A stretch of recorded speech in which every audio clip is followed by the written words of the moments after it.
Dan, today might be the day the stock hits $2 trillion, or the valuation of Aramco hits $2 trillion, which is a number that Crown Prince Mohammed bin Salman in 2016 has mentioned and has been a target for the kingdom ever since they announced the IPO. So today might be the day. Yesterday, as you mentioned in your report, we saw a 10% increase in the share price of Aramco, which puts the valuation at $1.88 trillion, which is the highest level of upward trading. It's 10% was the maximum the share could go up. So we saw that yesterday. And today, the expectation is that the valuation will hit the $2 trillion mark. Okay, so that could be quite psychologically important for the Saudis. And that's obviously what the Saudi Crown Prince was looking for as well. What would you say are the factors that are going to determine how Aramco trades into the future, though?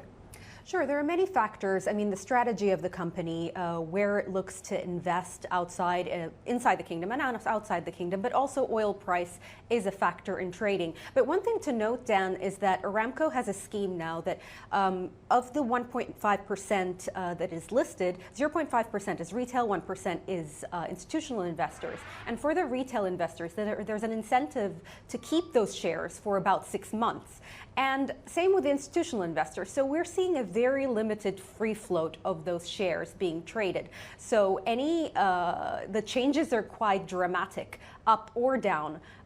So all of these factors, external and internal, are going to be watched, and just bear in mind that there are a very limited number of shares that are actually being traded in the market. Indeed, so those friends and family shareholders that are holding on to the stock right now are incentivized to hold it for a little bit longer. Absolutely. So maybe we won't understand how Aramco really trades for a few months at least. Amena, Matt also has a question for you. Yeah, sure. Yeah, I was going to pick up on that point, Dan. It's interesting. Hi, Amena. So 6 months is what you're saying, essentially, until we might know how the stock, I guess, essentially trades then in more of a free market.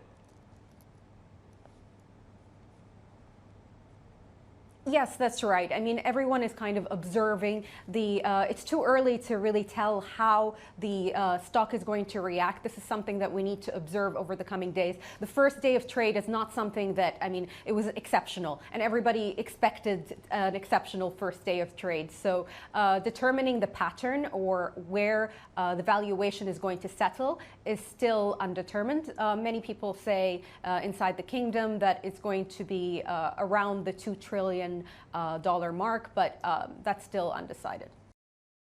Hey everybody, it's Hadley Gamble from our new CNBC Middle East Bureau in Abu Dhabi. Thanks for stopping by. Now, to watch more, you can try one of the videos that just popped up on your screen. And don't forget to subscribe.